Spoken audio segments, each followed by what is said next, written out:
Good afternoon, Wednesday at noon. I'm so glad that you have joined us on YouTube Live or Facebook Live. Today I'm in the studio with my wife. We are going to be doing question and answers all hour long.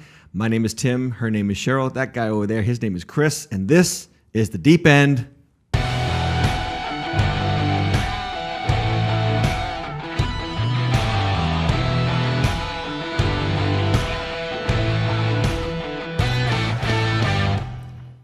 Okay, it is Wednesday live at noon, and we do this Deep End podcast here at Waters Church every week because this is a time when we can dive deep into the things that matter to you regarding faith, regarding life, regarding today, marriage, family, children, the whole deal.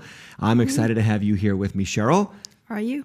I am. Okay. I am excited to have you with me. And then Chris over here, if you see him in the background. I'm excited too, yes. He's asking the questions, and he's going to be giving us those questions, and we're going to answer them. So the other thing is you can ask questions any way you are able, which is through the comments section on Facebook or YouTube, and through the 508-316-9333 number, 508-316-9333. That's the Deep End Podcast question line. So Cheryl, welcome to the Deep End, and welcome to this question and answer. Well, thank you. Anything that you would like to say right off the bat before we get to the questions? No, I'm just happy to be part of this, and hopefully we'll be able to answer your questions and be of some help. Yeah, so we can get right to the questions today. Chris, we talked about marriage this past weekend, and I think it went over pretty well. A lot of people seemed to like what was going on with the message. Yeah, a lot of great feedback, and we already have a lot of questions that came in just from you guys from the weekend. That's great. And Cheryl, you did a great job being up there with me. Yeah. Did you enjoy being up there? Let me think about that for a second. Yeah, I did. Yeah, it was fun. I It was really fun. We had a very nice time up there, very relaxed. You know, we were just trying to be ourselves and just let the people know we're a lot like you. And we wrestle with the same struggles that married couples wrestle with. We've been there. We've seen it happen to us. We know what happens to you. And marriage is going to be the one relationship of your life that's going to challenge you in ways that you never knew you could be challenged. Oh, yeah. Mm-hmm. And you said that, oh, yeah, kind of confidently, Cheryl. Well, I'm trying to be honest. So in the Facebook comments, let us know. And if we're answering a question, you need more clarification, please, as we're answering, ask for the clarification because we don't want to leave you out in the dark if we can't, if we can help it. So questions, let's get to them. Let's do it. Let's go. First question. My husband is always accusing me of cheating when I'm not. How can I make things work after 21 years of marriage? Okay, well, right off the bat, this is why I like having my wife up here with me because this is a woman's question. And Cheryl, coming from a woman's perspective, what are your thoughts? Well, first of all, I have to say 21 years is a long time. That is a long time. And that's great that, it's lasted this long, especially in today's culture and society. Even if it's been difficult. Yeah, even if it's been difficult. But what I would like to say is that if your husband is suspecting this, are there things that you can do to help him be more confident or assure him? Why is he asking? Exactly. So, without knowing your full situation, it's a little bit hard to answer, but are you being open with everything? Are you like on Facebook, on Instagram, all those kinds of social media things? Are you being open and honest? And Cheryl and I, we are big believers in the social media login information must be shared between husband and wife. Oh, yeah. Well, we don't have Facebook. But I have Twitter. We have Instagram. But, there's no secret account. Right. So back to your point is there must be something that you're doing that's leading him to ask this question? Or leading him to accuse So as a man, how would you answer that? Well, as a man, I would say, speaking to the woman, I would say, back you up, which is basically to say, do whatever it takes to make sure that he feels that you are not. Secure. And secure. Do you need to see my phone, honey? Do you need to know my accounts? Do you need to know my passwords? How about giving him unfettered access to your phone at any moment? Because the phone is a big deal today. Mm-hmm. It's a real gateway to a lot of promiscuity, and we've got to be careful about this. And that is a huge source of contention for a lot of married couples. So you've got to open yourself up to him to make sure that he sees there is nothing else. Now, here's another idea. Maybe he's the one that's cheating. Yeah, I was just thinking that. You were just thinking that too? Same thing. Isn't that interesting? Yeah. So maybe he's doing some things he shouldn't do, and he is projecting onto you his own guilt. Which in that case, gosh, I hope I didn't make your life more difficult by saying that, but I might have. Well, I guess what we're trying to say is you have to do everything that you can to be open and honest in the marriage, and then if necessary, get counseling, where both of you guys would have a mediator or somebody, Christian counseling. Somebody else can look into the marriage and see if... And get more specifics, because that's the one thing I would say about this question is it's very vague. Right. What's happening that's causing him to question that? Secondly, and you asked this question, how can I make it work after 21 years? Sure. Well, you've made it work for 21 years. You've so made it just work. Yeah. keep fighting. good, yeah. Keep What fighting. did you do in the past to make it work at 16 years, at 14 years? And, Yeah. you know, a lot of couples might ask us, Cheryl, you know, when does the struggle stop? Like, because this is 21 years. When you die. Exactly. That's exactly what I was going to say. When you die, till death do us part. Well, I think what happens is they get easier. They do get easier. And you You start just to... Go ahead. Like each other more. You start as to it like goes each other on. more. But you also start to have less, I think, intensity about your disagreements. I don't know. Yeah, you get kinda lay mature. off. You mature. Yeah, you lay off about every little thing. And that just takes time. Yeah. It took time. It's 10 taking years. time for us. I think if you can give it 10 years. Yeah. And there's things that are always going to bug us about each other. That's just, I mean, if you've ever seen an old married couple, they still kind of like joke about that, you know?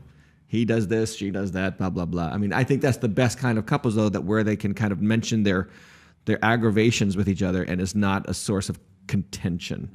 Like aggravation does not have to equal contention. It's like we said earlier on Sunday. It's made up of not two great people, but two great forgivers. Two great forgivers. So you got to just learn how to forgive and move forward. Yeah, and that's an important thing. You got to forgive. You got to let go.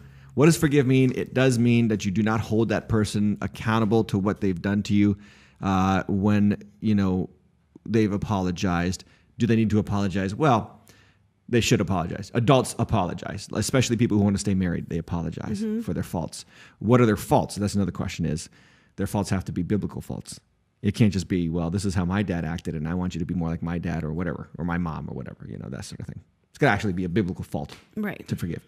So hope that helps, but I think you're right, Cheryl, counseling, getting the things more out in the open of what's the details of why the accusations keep coming. Good. So what is the church's stance on fertility treatments like IUI? Yeah, this one came in before the podcast. We looked it up.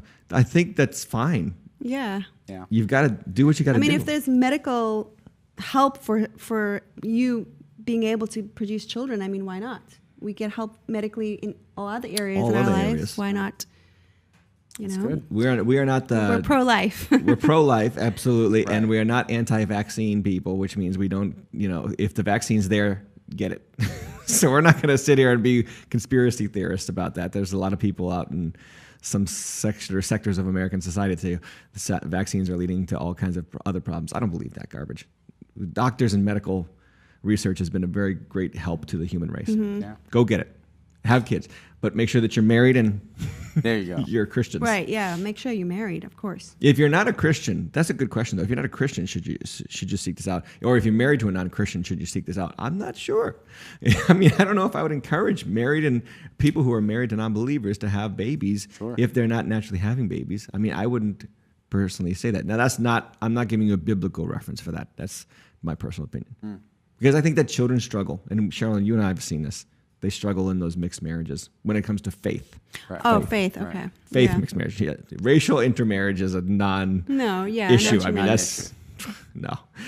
But mixed marriage when it comes to faith is. But you're saying you have to be married to have the baby. Yeah. So be married before you. Yeah. Okay. Just making sure. Next question. So, what if you're a woman but tend to think more like a man? I have no problem submitting to my husband, but we both tend to think the opposite of the gender stereotypes. My husband has very strong female ways of thinking, and I have some very strong male ways of thinking. Is that wrong? Cheryl?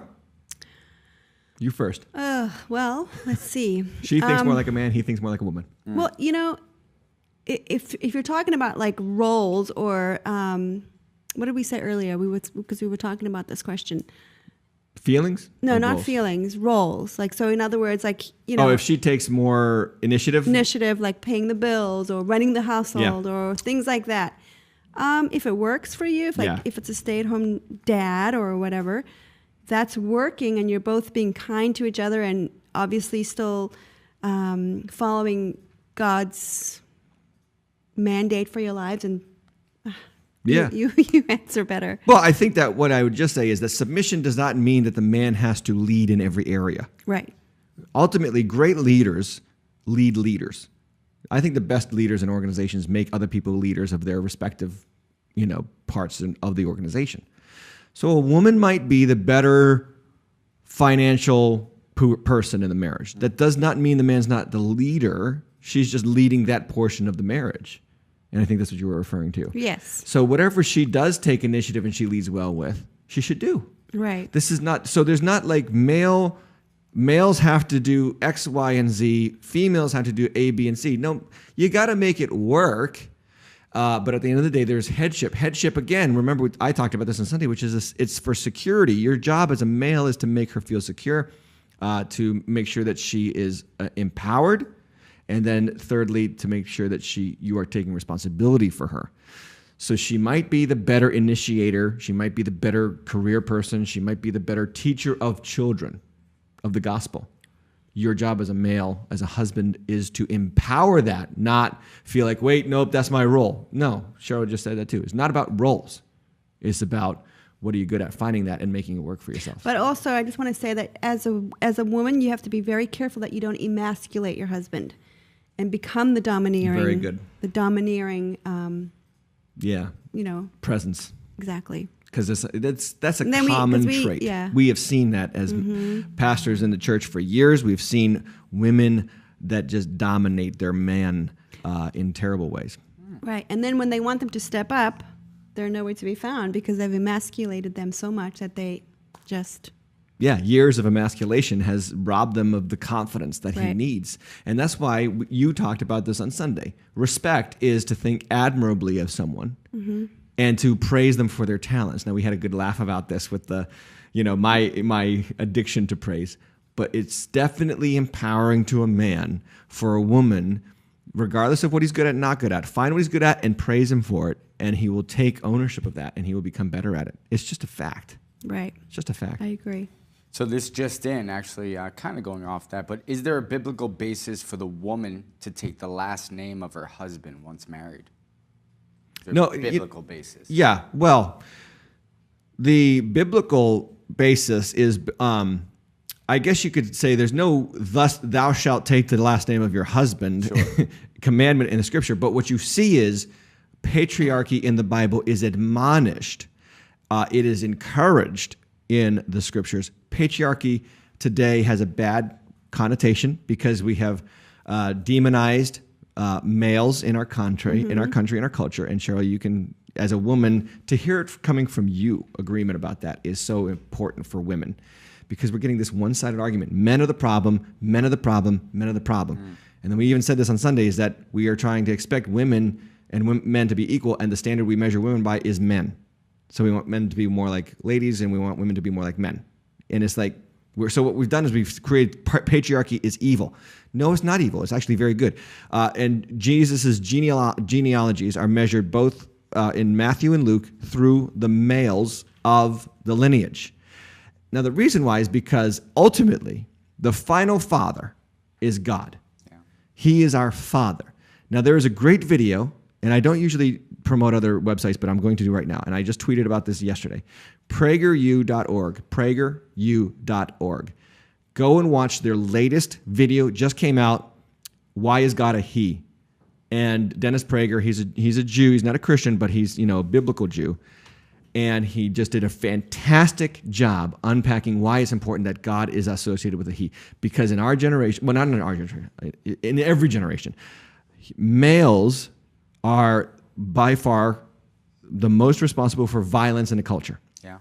And what he says is, when you identify God with all power and all authority as a he, and then you see that this God of the Bible, who is identified as a he, is compassionate, loving, giving, laying down his life, sacrificial, you have a model for what a man should be.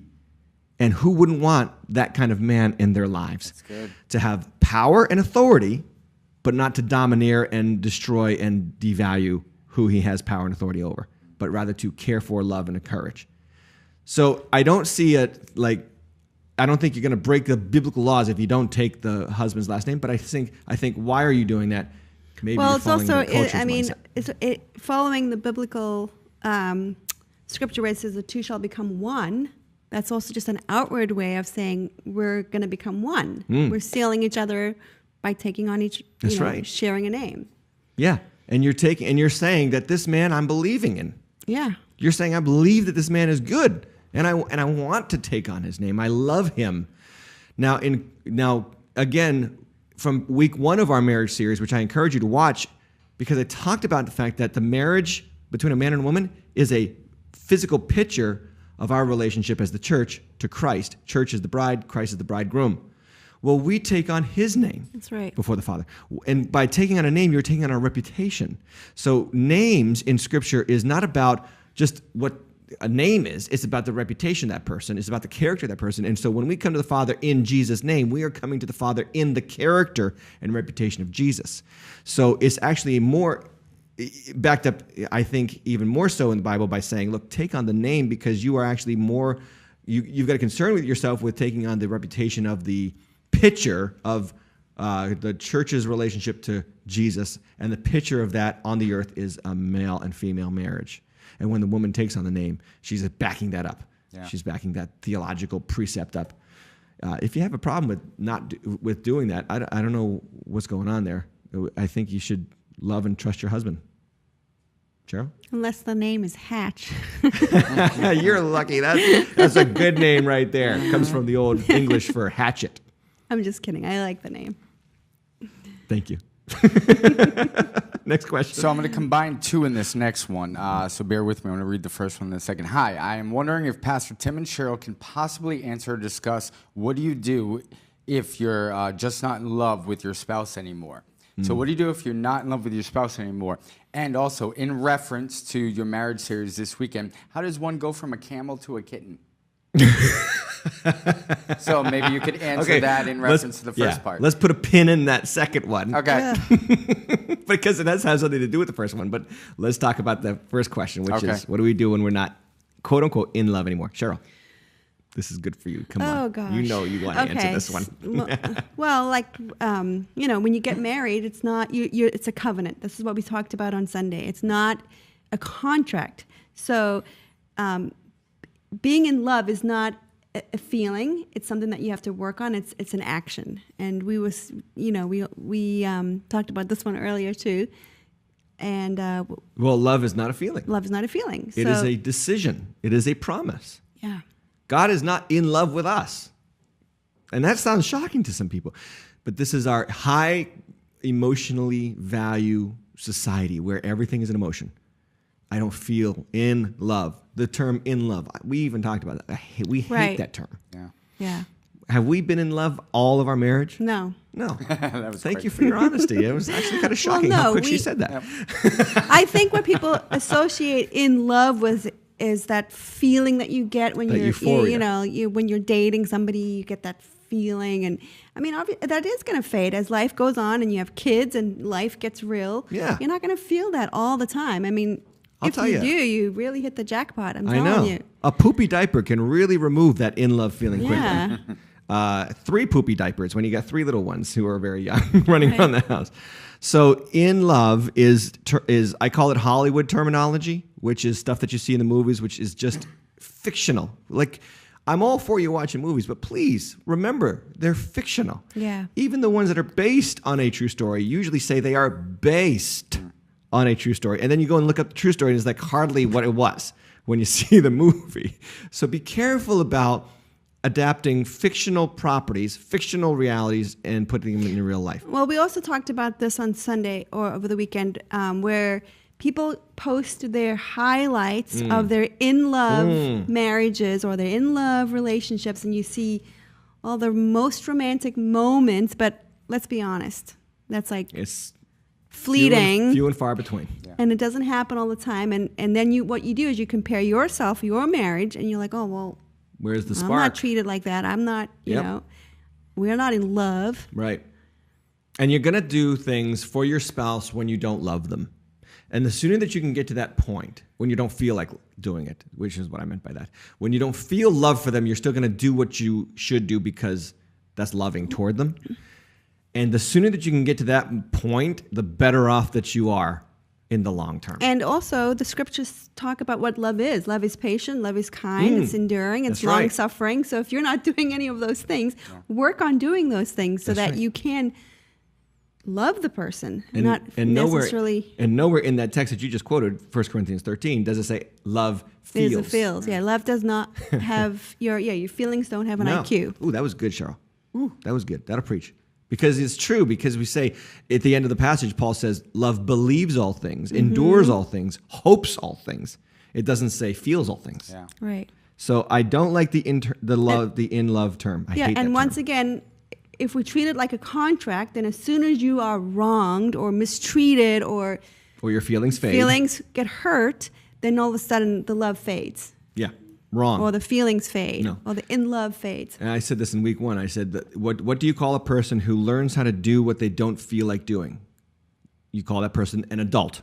Right. So as soon as you do stuff that you don't feel like it, yay. I mean, we don't always feel in love with our kids. No. But you have to endure with them. Right. You have to, sometimes you feel frustrated. Sometimes you feel angry. Sometimes you feel hurt. But that's... A great passage to look at, too, is John 3:16. Perhaps the most well-known Bible verse. John 3:16 says, "For God so loved the world that he gave his only begotten Son." Do you know the word "so" is very important, so important, is important to understand because the word "so" in the Greek is not a qualitative word. It is a quantitative verb or adjective. In other words, it's not saying God so helplessly loved the world. In other words, his love was so wonderful for the world. No. It's God so loved the world. In this way, God loved the world. He gave his only begotten Son. Meaning, his love is sacrifice. Action. Yes, and sacrifice. And the sacrifice is the action. So this is how God so loved the world. Not God so much loved the world that he just couldn't help himself and he gave up his Son. No. God loved the world in this way. He gave his Son, and it was a demonstration of love. It was not a feeling of love. Mm-hmm. So camel Long or answer. sex kitten? Oh, back to the camel and sex kitten. How did we get... I'm not answering that. Well, I think we fought through a lot of things. You got to fight through things. And when it comes to fighting in a marriage, you're going to fight. Well, also, let's be honest, you go through stages in life. I mean, when you're... Yeah, but wait. I understand where you're going there, but let me just stay with this for a second because there's going to be fights about this, and the fights are going to be good so long as you are fighting for the marriage, not fighting in the marriage. I'm fighting with you because I care about us being united. And a lot of people, either the male or the female, want more sex out of the marriage. And if you don't fight for it, you're not fighting for your marriage. You might give up, and then you might find sexual fulfillment in other options, which in America, there are a plethora of other options, and it will hurt your marriage. Mm-hmm. So fight for sex. And to be honest with each other and tell each other that you need it, want it, whatever, and fight it out. And hopefully it will resolve. But now you go to what you were saying. What was I saying? What were you saying? I'm sorry I cut you off like that. But what were you saying? Stages. He's talking about stages. Yes. Yeah, the stages. I mean, there are going to be different stages in your sex life, obviously, because when you first get married and you have no distractions, no kids. Mm-hmm.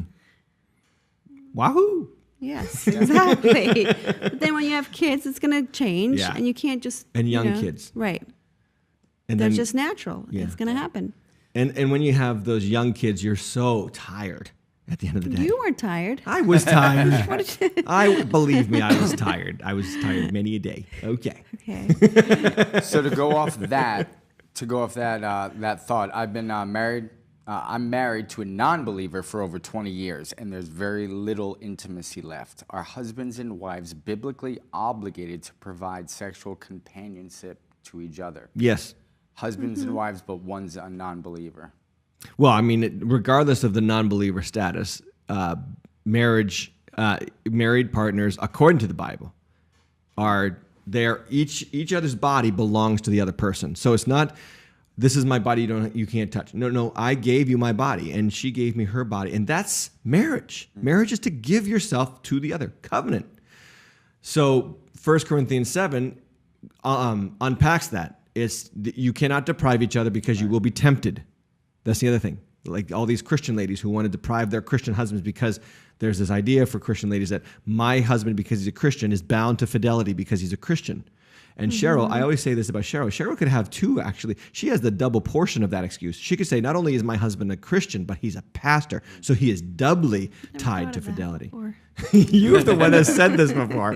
But, the thing about it is that that's such a terrible, non-biblical mindset, because the Bible actually tells us in plain terms that when you deny each other sex, you are causing the other person to be tempted and in lust outside of the marriage. Yeah.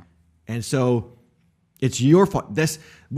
As Christians, we are famous for doing this. We are famous for sanitizing marriage, or what do you call it? Hallmark carding marriage. So marriage is not really about sex as a Christian. It's about spiritual connection. Nope, it's about sex. It's about sex. You've got to have sex with them, and so on and so forth. It's not all about sex, but there's a big part about it that is about sex. But go on. No, I agree. Say? Yeah. So, but when it comes to that person who's married to the non-Christian, again, you got to fight it out. You got to tell them. And I know you can't go to the Bible because they're not a Christian. Right. But you could tell them, listen, I struggle. If you don't have sex with me, I'm going to struggle. And you're probably struggling. I don't know, maybe you're not struggling, but I am. So be honest with them. I will struggle with lust if you don't have sex. If we don't have sex more often, I will struggle with lust. I will struggle with, sex outside of marriage, whatever. You got to be honest. And I think a lot of times in marriage, we don't want to say what we should say. We should just say it. Cheryl and I, we've never had that problem. We've probably said too much of what we should want to say. All right, go on. Maybe this next question will help people with that, but is taking medications for sexual arousal wrong? I don't think so. Yeah, I don't think so either. You mean? Arousal. Yeah, I think of Viagra, or there's vitamins that help with sexual arousal. Well, Viagra is not about arousal, actually. Okay. That's a misnomer. Oh. And this question came in beforehand too. So it's not an arousal medication. Like it's testosterone and things. It's a like blood a supplement type of a thing. Not a supplement, but it controls the blood flow. So I won't go too into detail there. You get it. You know what I'm saying? yeah. So something that would affect arousal, is that okay? Well, if it's going to help your marriage and it's I think it's done fine. Okay. legally and purely. Don't go getting steroids because they're damaging to you. No. But the thing about, there's other things that can naturally arouse sexual desire. Like foods and stuff. Foods, yeah. But I was just getting to like the more basics of kind words, gentle touches without like just going straight to the private parts. Just being being affectionate towards each other can stimulate arousal. The other day we just kissed one time. What are you talking about? It's true. I'm gonna go there. We kissed, and it was just a nice soft kiss, and it just starts to get the blood flowing in that direction, and it could do it. You guys got to learn how to be affectionate without always having to be going straight to the goal of sex, because I think that the affection itself starts to stimulate that desire for one another. And then when you do come together, it's more natural because you've done the seed sowing of natural arousal. So before you just go straight to the doctor and get your meds, maybe try the natural, the herbal, quote unquote. But I think that person is probably implying that they're maybe older and struggle in that. So you don't have to feel like that's a sin or no, you that's don't have bad. to feel like that's a sin. No. And it's true that male testosterone levels after 40 dissipate precipitously. And there's nothing wrong with keeping your sex life alive. It happens to women. Yeah. Oh, it does? I didn't I'm know that. sure it does. Yeah? As you age, I'm not speaking your for hormone levels. Well, there's always that myth. I heard growing up, a guy sexually peaks around 18 and a woman around 40. That's been thrown out there. I don't know if I don't know. I think everybody's truth. a bit different. And I think that your context and the conditions of your life have a lot to do with that. So if you were... Be healthy. Be healthy. But if you were sexually abused as a child, that has a lot to do with your sexual drive in marriage. There's some people, they've never been honest. They've never worked it out with their spouse about, this is what happened to me. And it might be because of shame, fear, or you just are so private you couldn't imagine sharing that, but maybe talking that out, or maybe not even with your spouse, but with a counselor, talking it out and working through those issues, because that can also do a lot of damage about someone's to someone's sex life later on in life. Mm. So let's switch it up a little bit. How should I, as a step-parent, lead stepchildren if my wife tells me at times they have a real father? It's tough. Yeah, that's a tough one. Yeah, this is why second marriages are very difficult, and the divorce rate is so much higher than divorce. 70%. 70%. Okay, so woman, this is the male's question. The husband's asking this question. How should I, as a step? Yes, yes. Okay, so he's asking. He's a stepfather. What should I do when she says they have a real father? They have a real father. Ooh, if she's a Christian, she's got to do a lot better in terms of respect for him. Yeah. That sounds disrespectful to me. Yeah. He has now taken you and your children that you brought into this marriage into his life. So there has to be a greater deal of respect for that action on his part. He didn't just marry you now. He married you and this other guy's kids. Right. And that's going to be a constant source of friction, unfortunately. But you've got to handle that with a heck of a lot more respect. I'm talking to the woman now. But with the man, advice there, Cheryl, with that? Oh, I don't know. That is a difficult one because we see a lot of that in second marriages where the kids will become a source of contention. It's just, you know. You know, and if you're the man, when does she say that to you? So she says they got a real father. So what are you doing when she says that? Yeah. And if you've had kids before, if you haven't had kids before, maybe you need to learn.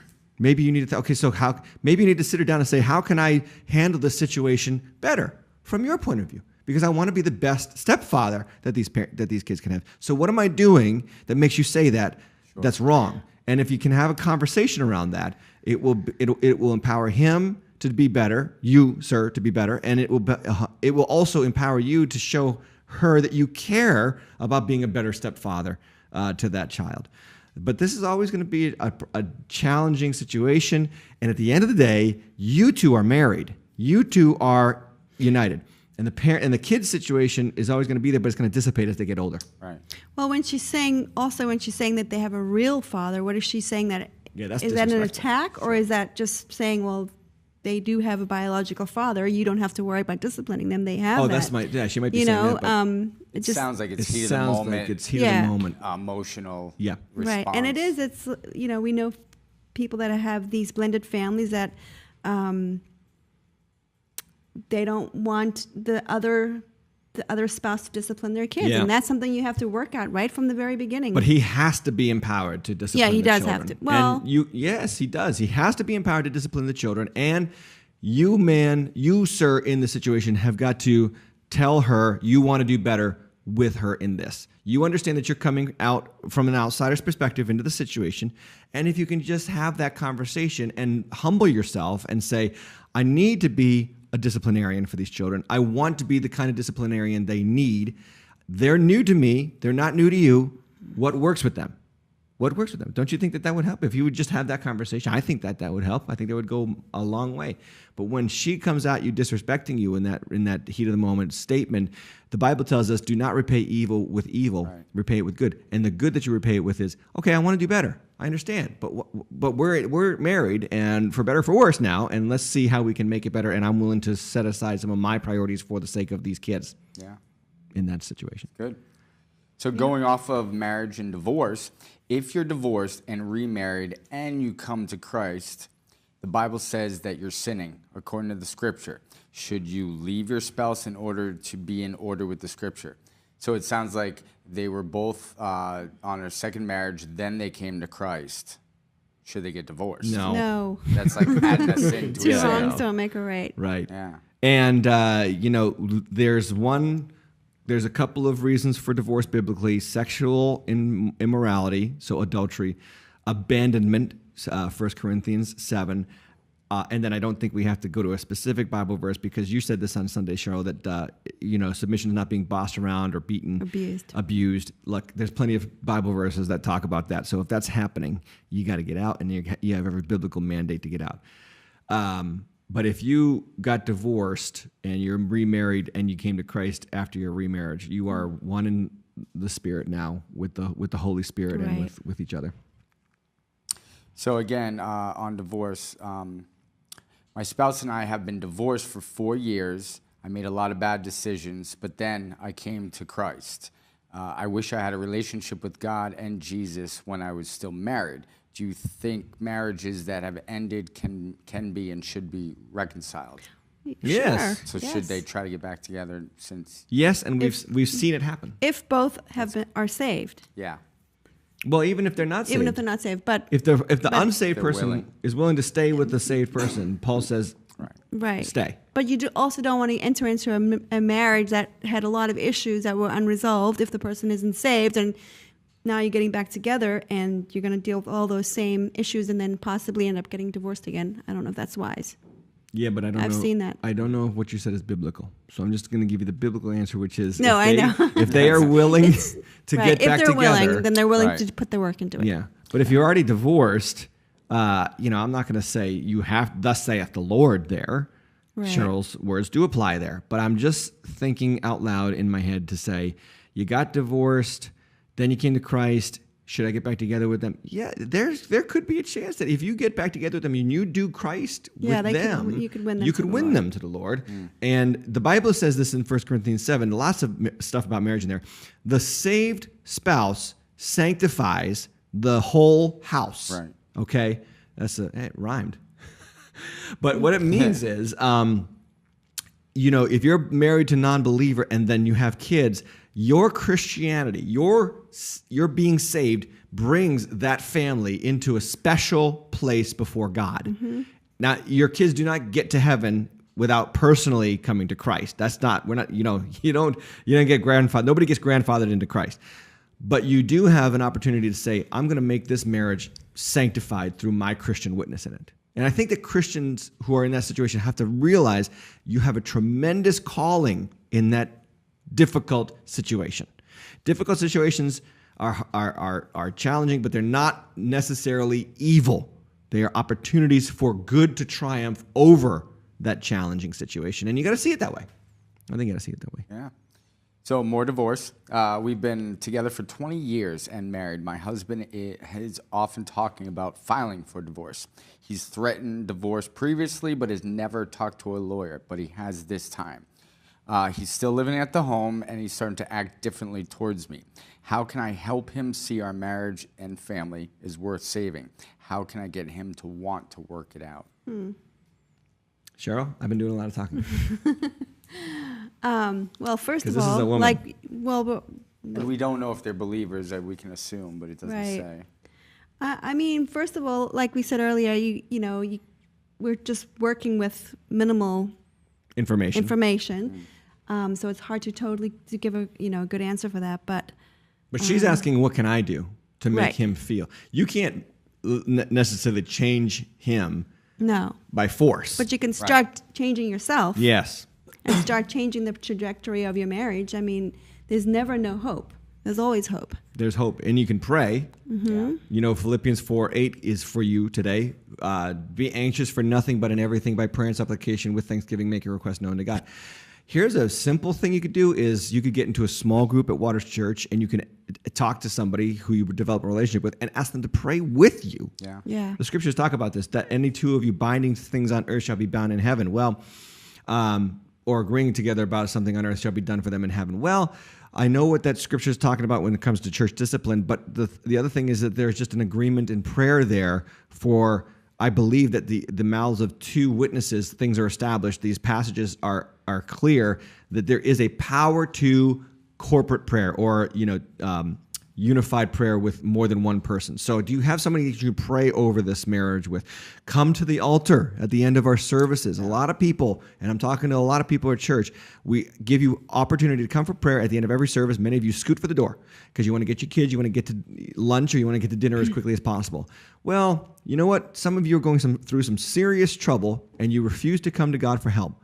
Why don't you humble yourself and come down and get prayer at the altar? Yeah. That's what it's there for. Stop acting like you have to have it all together when you come to church. The church is a hospital for sick people. It is not a museum for finished products. And we see this all the time. I mean, we offer prayer and sometimes nobody comes. And I know beyond the shadow of a doubt that there's no way everybody in that room is good. There's just no way. Yeah. What the problem is, and this is another thing about our services on Sunday, a lot of people leave while we're closing the services. What are you doing? That's the moment that you have to pray. Come for prayer. You're worried about getting your kids out early so you can go out and eat. Sure. Well, I think knock that off. I think that people too struggle with feeling embarrassed and maybe even guilt. And but really it comes down to pride. Yeah, but self-sufficiency. Or alone or not able to really share what they're going through. And that's why we have it. That's why we have prayer. That's why we have small groups, because I think that this is something that you got to pray about. You could possibly do everything that you're supposed to do as a woman to make him feel like the marriage is worth saving, but at the end of the day, your best efforts fail, and that's where we need the God of miracles to step in and do something in someone's heart.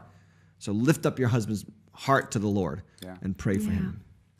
This one might even be for me, but I'll see what you say. Do you think it's too soon to let a person you're dating know that you will not have sex until you're married? Because I've found that, and this is from a woman, because I've found that Christian men try to have sex before marriage, and I've been told it's too soon to let them know on the first date. But I figure I want to be honest. I don't mean the minute we sit down to have dinner, but I figure if you're going to discuss who you want to be in a relationship, should you get to know them first, or should you just let it be known? Sure. Oh, I think you should let it be known. Absolutely. Yeah. Right off the bat. Right off the bat. I mean, well, because then you're going to weed somebody out right away who's only for that. Yeah. Hey, and you don't have to say over hors d'oeuvres. No, but I mean, right from the very beginning, let the person know. Don't lead them on either. I mean, that's the other problem. I mean, I think girls give a very deceiving, presentation of themselves, and then these guys. You know, when you have the hypersexualized poses on your social media account, and then the guy thinks, then the guy, and Christian is a very loose term as well. Very loose term. So.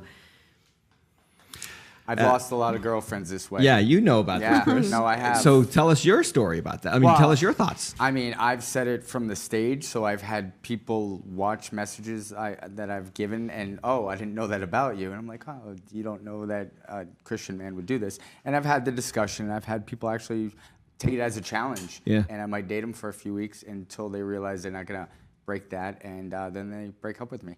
I know, I've seen that happen with you, and it's just a testimony to the Lord's work in your life. Yes. Because a natural man does not do that. And just fair warning, ladies, Christian ladies, if a Christian is asking you for sex, he's not a Christian. He's not acting like a Christian. Really acting like a Christian. No. I mean, that's a great litmus test. If he is a professing Christian and he wants to violate you, because that's what he's doing. Yes. He's violating you by having sex with you without a ring, without a commitment, without a covenant. Covenant, okay? He is violating. He is disrespecting you. He is using you. Man needs sex. He desperately wants sex. He will do almost anything to get sex in many respects, especially when he's a young man. And if he's going to use you for sex as a Christian, run for your life. Run for your life. Yeah, right. Now, as to when you say it, discretion. Yeah, I wouldn't say it like as he's asking you out or as you're having. Well, I think that it should speak for itself by the way you present yourself. Yourself, and I mean, they should already kind of know your character before you even start getting into a deep relationship. But I understand the question though, because today it is so questionable with Christians. Christians act just like the world. They act just like non-Christians. Right. In regards to their sex lives. Well, that's where it comes to as a Christian woman, that's where your discernment comes into play. I mean, pick the right types of guys. Where are you meeting these guys? I know, that's true. That's a good question. I mean, a lot of these girls that go onto, I'm sure I go onto these dating sites, but, Christian mingle. The swipe right kind of sites. What is it called? Tinder? Where you swipe right if you want to meet them. Never been on there. Yeah. Well, neither have I, but I've heard about it. I don't have it either. Yeah. There's a lot of where you're meeting the guy is a great point. Yeah, that's good. Come to church. Meet him in small group. And yeah. But even there sometimes, there's some pretenders. You got to be wise. You got to ask the Lord for discernment, and you got to say it. And I think that if you feel the need to say it, you should probably say it. But listen, too, what you get them with is what you got to keep them with. Amen. So why are you trying to, Yeah, don't mislead them. Oh my gosh, that is so good, Cheryl, because it's so true. What you get them with, you keep them with. And if you're getting them with sexuality, you got to keep them with sexuality. And that's a trap. Yeah, that is good. Yeah. So, Pastor Tim, why are you so against the Me Too movement? So says this person.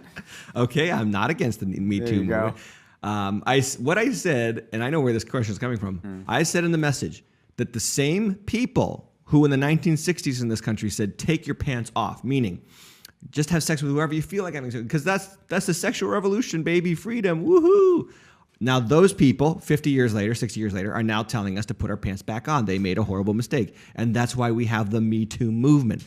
Now, if you take me to say the Me Too movement is bad by saying that, then you have a hard time hearing. Okay, I did not say it's bad.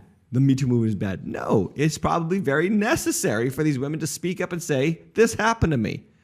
But let's just be honest.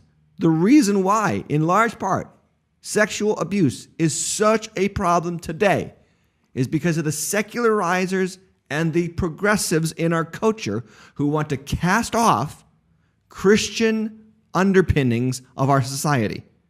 They want to cast off traditional marriage. They want to cast off marriage for life with no-fault divorce. They want to cast off sex saved until marriage. Cast off these horrible, antiquated, Victorian relegations. Cast them off. Okay, well, now we're living with the consequences. And one of the consequences is we have women saying, me too. I'm not saying that's bad. I'm saying that's good. But the problem that we had, it would not need to be said if we controlled ourselves and were more bound to the scriptural principles. Me Too is a result of leaving the Christian values. Right. Yes. And there's no doubt about it. Sexual abuse has skyrocketed since the 1960s in this country. So is it okay for Christian couple to get their wedding rings tattooed? Of course. Leviticus? If you want to tattoo we always get a tattoo question. Yeah. So here we go. Is it wrong for a husband and wife to keep their finances separate? For instance, different bank accounts, and each is responsible for a different bill. So keeping their finances separate and each paying different bills. Thoughts? Yeah, that's why are you asking that question? I know. Yeah. That's a good question. I would ask why. What's going on there? Why do you want to keep it separate? Because I don't think that you should keep it completely separate. Like, we should not have private accounts between me and you, right?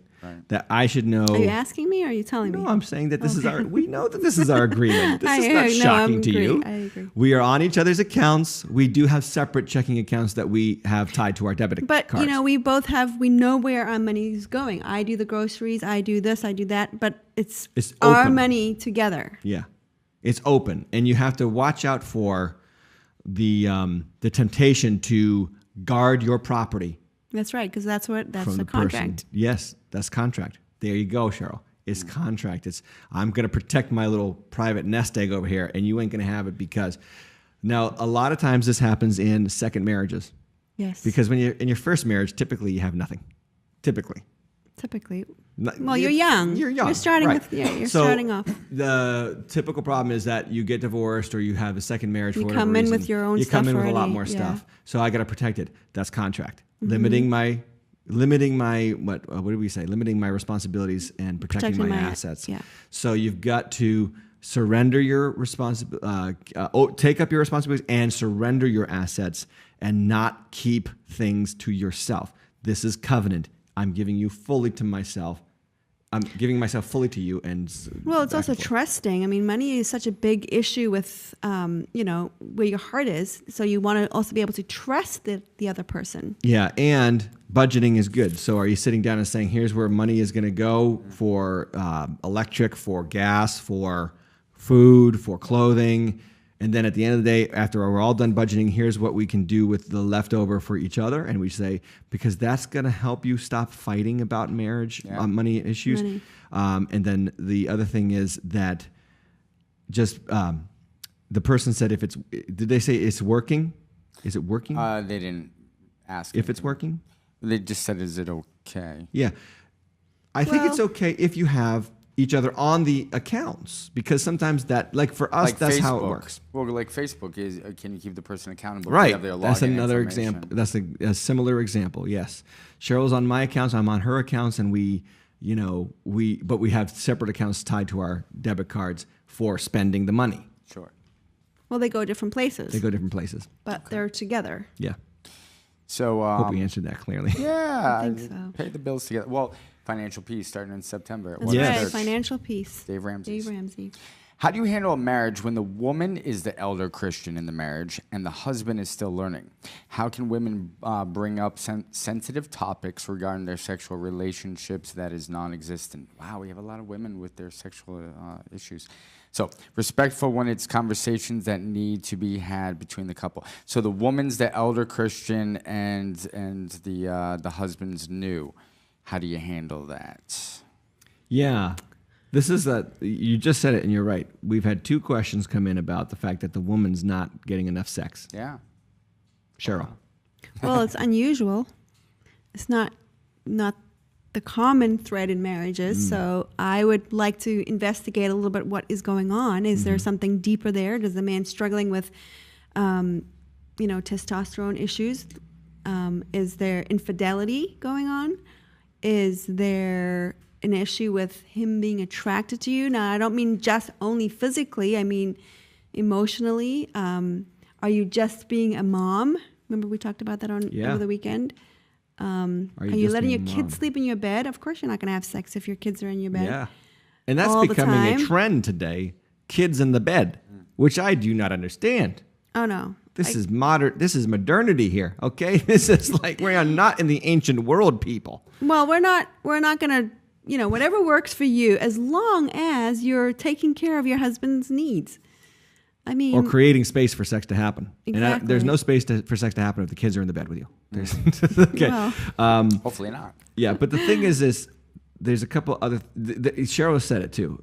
Watch out, ladies, that you're not falling into the I'm only a mom role. He is bound to be attracted to me simply because he promised to love me in marriage.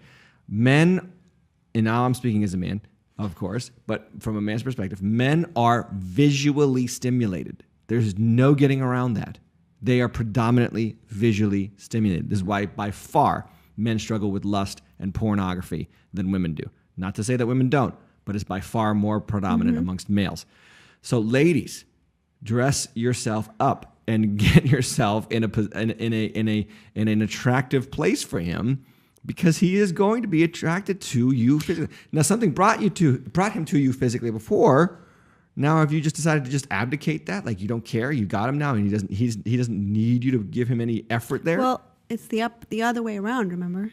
She's but saying she's saying she's not getting sex, right? Right. So she might not be getting sex because she's walking around in sweats all day, and Right. she's No, I not agree. actually doing anything that beautifies herself for her husband. Yes, I agree with that. Yeah. I mean, you can't do that. You just can't. No, I know. From a man's perspective, you're just asking for him to not be interested. He is. Now, you can hate that, and you can say, that's not right. He should be attracted to me emotionally. God made us male and female. He made us different. Sorry, it's a fact. This is how God made men. This is how God made women. There's the old joke. It's a very funny joke. I don't know if I want to share it because I want to share it from the weekend experience. Which I'll is save it. No, it's good because the woman locks the keys in the car. And the guy says, I don't get it with you. I don't understand how God could make someone so beautiful and so stupid at the same time. And she says, God made me beautiful so that you would marry me. God made me stupid so that I would marry you. You know, this great pastor joke. But men are attracted to beauty, and it is what it is. You can kick against it. You can fight God against it. Don't fight against me. Fight against God's way of making a man. So, after being a single mother for the better part of 6 years, I am now married and struggling with the submission department. My husband is not a bad leader. I'm just so used to being the leader over my home that I have a hard time falling back. How can I start to be a better wife? So she's used to being the dominant 6 years. figure. You know, she recently married. How can she now Well, start she's used to being submit? independent and not have, and Yeah. she's under the impression that our husband is going to dominate him, like we spoke over the weekend, that he's not there to do that. Yeah. You have to submit to God first and then to your husband. Yeah. And if you are somebody who loves God, you will try to do that. Yeah, you got to, in what you said, Cheryl, on the weekend is entirely true here, that your submission to your husband will be shaped by your submission to Christ. If you are used to being in control as a Christian, the word control or the phrase "I'm used to being in control" really is not a Christian mindset, right? Because we are not in control. The foundation of our faith is, in the beginning, God created the heavens and the earth. You are a created being. You are not the master of your own universe. You are not the king of the world, and you are not in control. You are under the sovereign control of God in heaven. So you need to submit yourself to God in spirit and in life and learn how to do that, even with your children. It sounds like you've fallen into the mantras of our age of, it's my life and I'll do whatever I want with it. These are my kids and I will do what I need to do with them because I know it's right. Well, you don't. Well, you know you what? Need to you got to look at it from this perspective too. You're just hurting yourself and you're hurting your kids. Don't you want somebody to be there alongside of you as a helper, as a partner, as taking that away from them is like isolating yourself. Yeah. You're saying, I'm not going to accept somebody to be there alongside me. Yeah, you got to learn to let go of what you think is yours. Yeah. And that's the process of discipleship. At the end of the day, we are control freaks by nature, and we need to learn how to let go of the things that we think, because we really don't control anything. That's the truth. You can't control your heartbeat right now. It could stop right now. By God's grace, it won't. But the fact of the matter is, all of life teaches you this. You surrender and submit to the God who created you and made you, and then learn what he has to say for you. Proverbs is the book of wisdom, and one of the great ironies of the book of wisdom is that the book of Proverbs keeps telling us about how fools think themselves wise, fools reject wisdom, fools reject instruction, and that the key to wisdom is to actually admit that you're not wise. That's the great irony of the book of Proverbs. And a Christian needs to learn this. A Christian needs to learn, I don't have all the answers, and I must go to the one who does. Yeah. I think we got time for one more question. So this last one that just came in. Were you guys married while you were in college? My husband and I are a young married couple, just married September 2018. I'm in college, and I also work. I'm so tired by the end of the day and always have a ton of homework and deadlines. That being said, I have not been able to fulfill my duties as a wife when it comes to cooking and cleaning, and I feel very guilty about this. I just don't have time or energy right now. Do you have any advice for me? Also, I want to add that my husband is very supportive, but when I see how messy our house is and a lot of the cooking not being done, I feel awful. And I feel like I'm failing him as a wife. Thoughts? Okay, Cheryl, do you want to go first? Oh. We were not first. married in college. We were married after college.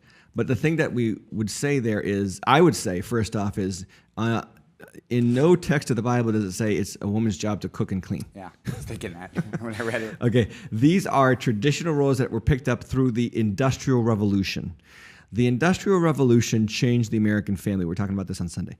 And it took, for the first time in American history anyway, the father left the home to go make the money and then came back. And so mom was left alone with the kids all day. And then that became her role to cook, clean, and do the housework. But in the ancient times, and even in pre-industrial age, revolution age times, mom and dad pretty much did the same thing. They went to the farm and worked together. They went, or they made shoes together, or they, whatever the business was that they gained wealth through, they did together. So they were always doing stuff together with the kids, taking responsibility, shared roles. The Industrial Revolution completely obliterated that model. Now we are back to almost back to pre-industrial revolution, because a lot of people can work from home today. Yeah, that's good. The one of the blessings of the internet is the connectivity that can keep dad at home instead of having to have him go an hour into the city and then come back an hour, and he gets home at 6 p.m. So a lot of people can do this now again. And let's not fall into this mindset that the Bible says to the wife, "Thus thou shalt cook and clean and do all those things," when it doesn't say that. Both of you have to take responsibility for the kids. Both of you have to take responsibility for the home. Both of you have to take responsibility for the provisions of the home. Shared responsibility. If you're more out of the house than he is, then maybe he needs to do those things more than you do. Mm-hmm. Yeah. And if he's not, well, tell him that you need him to do that. And if he doesn't want to do that, well, then he needs to get a job and hire a maid. Exactly. Hire somebody that will do it, because you're putting too much pressure on yourself to think that you got to go to work. It sounds like she's going to work, going to school, college, and doing all that. That's not right. No. Would you have anything I to say? agree. No, I agree with that. I think that it should be a shared responsibility. You help me with that. I do. I mean, she does lots more than I do at home. That's true. But I work more than she does at the church, and she goes home a little bit earlier. But have small kids. But that's also my thing. I don't mind doing it. I like to, and I would probably clean over him anyways if he tried to. You guys worked I'm it not out. good. Yeah, she's a much better cleaner than I We am. worked it out. But I do help, and I'm going to jump in there and help with laundry, help with the dishes. The I don't do dogs. many things well. She does them much better than I do at home. But that's our situation. Yeah, that's just how we are. Yeah. So that's what I would say. Hope that helps. And I do think it's important that women at least try to keep their homes clean, Oh, yeah. and at least try to do some of the cooking. I mean, don't abdicate from that completely just because you're tired or whatever, but you got to be What would at you home. say? Now, here's a good question for you, Cheryl. What would you say to the woman who is home and then still doesn't do those things? Oh, my gosh. While the man works. No, you got to do that. You've got to take care of your home. Your home is think of it like this. This is your husband's coming home from a long day of work. He doesn't want to come home to a mess, kids crying, screaming, or whatever, and then That's too much pressure on him. That's way too much on him. Yeah. You need to love him and serve that in that area of the marriage. Or if you can't do it, hire somebody if you can afford it. If you can afford it. But if you can't afford it, my gosh, what are you doing if you're home all day and you're not doing that kind of stuff? Yeah. What are you doing? I said on Sunday that young single men, plus lots of free time equals disaster. I think with our digital age and our social media age, the same can be said of women who can get on social media all day and post stupid little crap, like all day. They just post stupid crap all day on social media that nobody cares about, but they have tons of time because they don't have a job. And then the house suffers and the work suffers. And then the husband comes home and he has to kind of do that too. Yikes. Yeah, that's not right. Not right. Not right. Now, this is something that I think falls into the mindset of too many Christians that you have, and we have done this. We have devalued the role of a wife mother at home because of our modern age where men and women are equal. They have to be equal today. Well, no, they don't.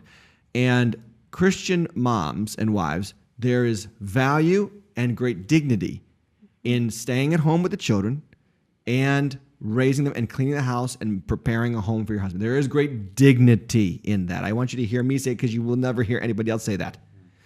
And your husband will appreciate it. And I think your marriage will be better for it. I agree.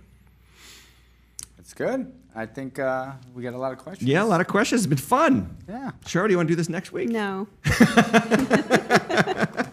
It might just be me next week, but we'll see. We'll see if we can coax her into coming back because it's been nice having you. Do you want to hear from Cheryl Hatch next week? Yes. Let us know in the comments down text below. in. There we go. No. So, so glad that you joined us. We went a little bit over the 1 hour mark, but we will be, but definitely me, we'll be back here with the question and answers on the deep end next weekend. See you then.